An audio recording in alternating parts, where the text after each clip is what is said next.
dinadrop pa ang pangalan ng DOTR na sinasabi kayo ang may problema. So, yung sinasabi niyo yung peke endos yung binigay na COC? Hindi po kami anti-business dito, bagkos ang ayaw lang po namin ang panloloko. Sa pambansang sumbungan, handa kang ipaglaban ang programa ng ating buong sambayanan. So kayo po ay bumili ng 3 unit ng modern jeepney. Tama po ba? Yes, sir. Tama po. Paano nyo po napili itong binabanggit nyo kanina na Manindra Auto Corp para doon sa mga modern jeepney na bibilhin ninyo? Pangatlong batch na po ito, kaya nagtiwala po kami na kung bibili kami ng additional, wala naman magiging problema. So parang repeat customer kayo? Repeat. Ngayon, ang nangyari dito is upon release ba ng unit, talagang laging to follow itong COC na binabanggit? Or usually, pag release ng unit nung una at pangalawang beses, ay meron ng kaliwaan ng umano yung certification na binabanggit ninyo? Supposed to be, sir, dapat yan kasama na sa pagbili. So kaliwaan? Kaliwaan niya. Hindi kasi... Nung unang 2 beses ba, nung pagbili nyo, kaliwaan nabibigay nila kaagad? Mayroon pong COC sila binigay sa amin, sir. Nung pagka-release ng Pagka-release ng unit. Nung unang 2 beses? Yes po, Tama? sir. Yes so for those 6 units, meron na kaagad nung certification. Tama po? Yes po, sir. Okay. Ngayong pangatlong beses, nag-release sila na wala pang kasamang certification. Tama po ba? Mayroon din po, sir. Kaso lang yung nakalagay doon, provisionary authority po. PE lang po yon. O provisionary authority. Yes, Hindi pa yung certificate. I wouldn't classify it as certificate. Gano'n na katagal yung processing na binabanggit nila? Wala pa naman specific date po. Walang binigay. specific. Yes po. Pero nung unang 2 beses, nagbigay na sila kaagad. Yes po, sir. Walang provisionary. Pagka-release, may binigay na Yes kaagad. po. Yan din yung ginagamit namin sa LTFRB for processing sa aming PE po. Yes, sir. Tinatanong ko lang naman, upon releasing nung first 2 times, walang problema. Wala naman po. Okay. So ngayon, itong pangatlong beses, hindi ba kayo nagtaka na, bakit yung pangatlong release nila ngayon ay provisionary lang, wala pang kasama? Siyempre, natiwala din po kami, sir, kasi sa una po, okay. Nakadalawang order na kayo Yes sa po, kanila, yes kaya po. nagtiwala kayo. Opo. Ngayon, kailan kayo unang nagduda at nagtaka dito sa transaction? Kasi na-release naman yung unit pero walang mga kaukulang papeles para maipatakbo nyo sa lansangan. Doon na po, sir, nung pag-inspeksyon ng LTFRB. Pag-inspeksyon po ng LTFRB ng unit namin, na yung, Dahil pina-check nyo. yes po, kasi For application for dapat. application of PE po. Kaso lang, nung pag-inspeksyon ng LTFRB, doon po natuklasan ng LTFRB na yung PE para binigay sa amin, yung COC na binigay sa amin ay wala na po yung 3 unit doon. Hindi na po nakasama sa inventory po nila. So yung sinasabi niyo peke endos yung binigay na COC? Parang yung nangyari, sinasabi niyo by batch yung COC. Tama? Yes po. Kung ilang unit ang i-apply nila, yun ang lalabas. Pero nagbigay sila ng COC na hindi naman pala kasama yung unit. So ibig sabihin, kolorum yung parang sasakyan. So siguro with that said, basahin muna natin itong statement na sinabi ng kumpanya kasi mukhang ayos sumagot eh. Pinapasa-pasa na lang ata sa kanilang legal eh. So basahin muna natin itong statement nila para marinig ng ating DOTR also as well who's on the line. Na nakausap ng bidag ang sales manager ng Manindra Auto Corp pero tumanggi itong sumagot sa programa. Ayon sa kanila, ang kanilang legal team ang haharap at makikipag-usap sa kooperatiba. Ang tinuturong dahilan ng Manindra Auto Corp sa delay ng pag-release ng Certificate of Compliance ay ang internal problem daw ng DOTR or Department of Transportation. Sila daw ang tinuturo na cause of delay nitong kasa as to kung bakit wala pa rin daw COC. Pero medyo contradicting. I mean, first hand na nakikita natin ngayon kasi base sa kanilang statement versus dito sa sinasabi natin mga complainant, sabi nila yung binigay nilang papeles, hindi kasama yung mga sasakyan na binigay sa kanila dun sa batch na yun. So anong ibig sabihin doon? Di po ba? So yan ang sagot ko dyan sa Manindra Auto Corp. Napakasimple lang naman. Bakit ka tagal-tagal, 1 taon, wala pa, tapos ayaw niyo pa sumagot sa programa, kesyo legal. So, bumili ang mga customer, nagtiwala, nagbayad sa inyo. Tapos hanggang kasalukuyan na hindi niyo magawa ng paraan.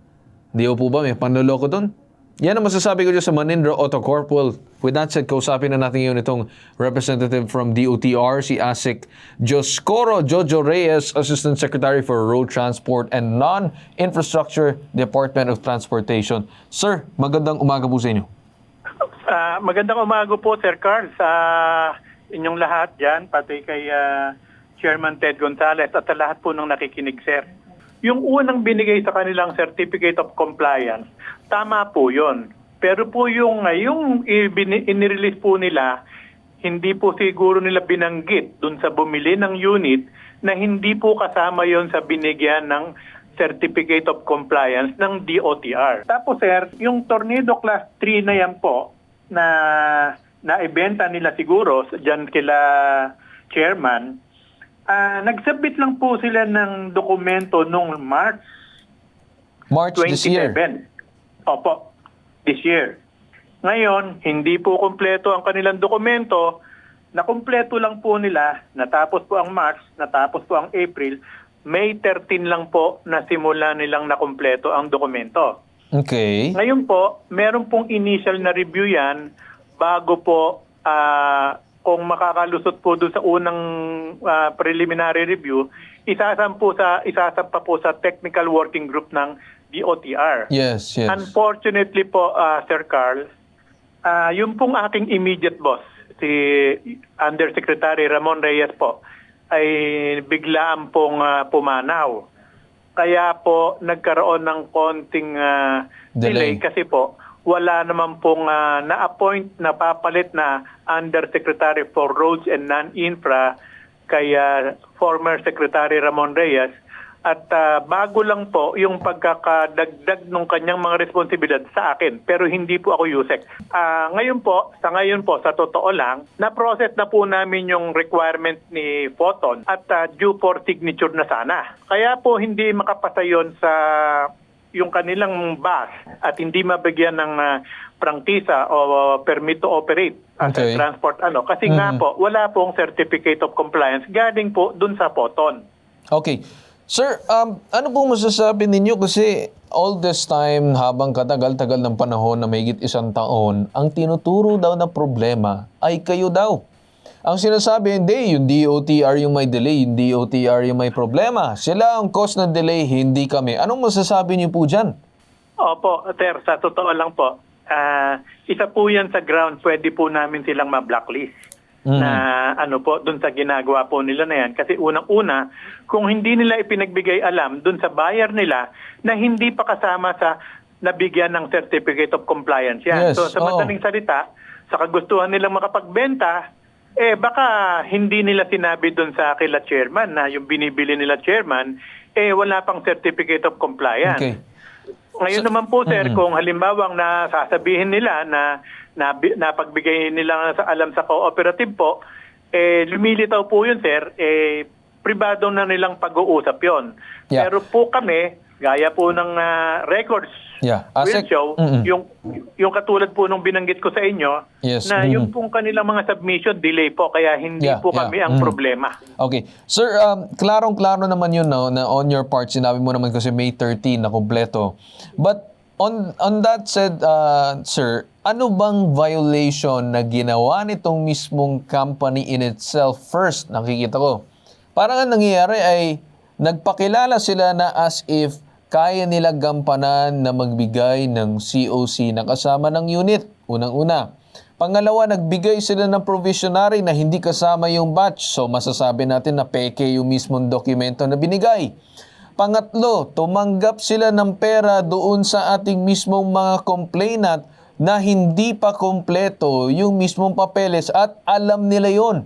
So marami sir patong-patong na violation kung akong tatanungin dyan. Dapat talagang parusahan yan with certain grounds. Either ma-blacklist, mapasara, hindi na ma-accredited ng DOTR or kung ano-ano man. Ano sir ang magagawa natin dito sa kasa na ito na kung saan kooperatiba na lihito mo naman? Gusto lang naman maghanap buhay, 1 taon na nakabangko ang kanilang pera doon sa sakyan dahil hindi nila mabiyahe. Ano po sir ang masasabi? At number 1, dinadrop pa ang pangalan ng DOTR na sinasabi kayo ang may problema. Sir, I would take big offense on this. Magagawa po nating ma-revoke ang kanilang certificate of compliance at madidisqualify po natin sila. Gaya na po ng mga binanggit niyong mga pagkakamali nila. Okay. Ang iniintindi lang po namin ngayon dito sa DOTR, paano po ang magiging epekto nun kila chairman. Kaya po kausap ko na rin ang LTFRB kanina, bago po tayo nagkausap, Sir Carl. Ang siguro po, moving forward, kahit na gusto po namin bastang i-revoke at i-disqualify si Photon as a manufacturing company, inaalala po namin ngayon yung magiging problema ni chairman. Kaya siguro po, Anong klaseng ipatatawag po problema, namin sir, sila. yung posibleng mangyari dito kila chairman? Ipatatawag po namin sila chairman at saka ang LTFRB at pati na rin po si Photon para po mapag-usapan to. Of course, hindi po mawawala yung possibility na marirevoke yung kanilang certificate of compliance at kung talagang mapapatunayan na talagang nagkamali sila, nag-violate po sila katulad ng po ng sinasabi nyo, manufacturing, marketing or advancement and sale of PUB type model before the issuance of COC. Isa po yan sa ground. Yeah. Pangalawa po, cancellation of the accreditation by LTO. Engaging in any acts of misrepresentation for the purpose of securing the certification such as giving material false statements in the application or submitting falsified or spurious documents. Release of monetary or non-monetary gifts or commissions from the applicant to availing TSE officers or employees. Non-compliance of required after-sales service, violation of any terms and conditions of Article 5 and 6, and obstruction in the conduct of inspection by the TWD or its authorized representative. Okay. Marami po. Yun po ang mga violation na mailalagay natin sa kanila. Obviously, sa nakikita po ninyo, Sir Carl, nag-violate po sila nung marami dun sa mga grounds for disqualification. Yeah. So siguro, sir, with that said, no, ipatawag nyo talaga yun, if not, if kaya ng DOTR din, puntahan dun sa mismong tanggapan, silipin lang din also as well, para talaga ma-check kung talagang maayos yung kanilang business practices. Kasi nakakabahala, sir, I do understand na merong unang 2 transactions, pero the fact na dun sa pangatlo, alam nilang hindi kasama pero binenta, doon pa lang, sir, may problema na. Kasi, what if, for example, may mga binentahan sila mas marami tapos ganito din problema, hindi kawawa yung buong kooperatiba, baka mamaya iba ikabagsak pa nila yun. Which is, ayaw naman natin. Again, hindi po kami anti-business dito, bagkos ang ayaw lang po namin ang panloloko. At the end of the day, sir, yung makikinabang dito, yung mismo mga tao. Yung mismo mga kababayan natin na sasakay sa modern jeep, sasakay doon sa may aircon, sasakay and kung ano-ano man. Kasi yun naman ang gusto ng atong gobyerno, mabigyan ng mas magandang kalagayan na transportasyon, di po ba? Opo. Tama po kayo, Sir Carl. At kami po ay talagang nagpupugay sa inyo at nagpapasalamat sa inyo sa pagbibigay liwanag sa mga pangyayari po. Maganda po yung napag-alaman nating pare-pareho through your program, nabigyan po ng liwanag na kami po ang laging nasisisi kahit wala po kaming kasalanan, sir. So with that said, ASEC, no, siguro asahan na lang namin yung maging agaran aksyon ninyo. We'll endorse this sa inyong tanggapan and we expect in the near future kagad na maayos na yung kanilang problema para may biyahe na finally after 1 year itong umanong mga sasakyan nila. Okay, ASEC?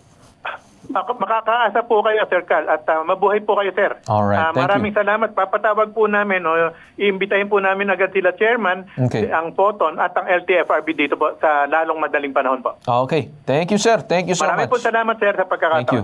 Alright. So, okay na sa inyo? Maraming salamat. Nag-usap na, mismong DOTR na nagsalita. Yes. Napakaganda po nung naging resulta para sa amin. Alright. So, with that said, usap tayo mamaya regarding dito sa mga susunod na instructions para doon sa inyong pag-process. And I wish you the best para doon sa COC ninyo. Yes, and at the same time, maibiyahe na finally itong jeep. Okay, sir? Yes, salamat. Thank you. Salamat. Thank you. Sir Carl. Thank you so much. Sir Carl. Thank you.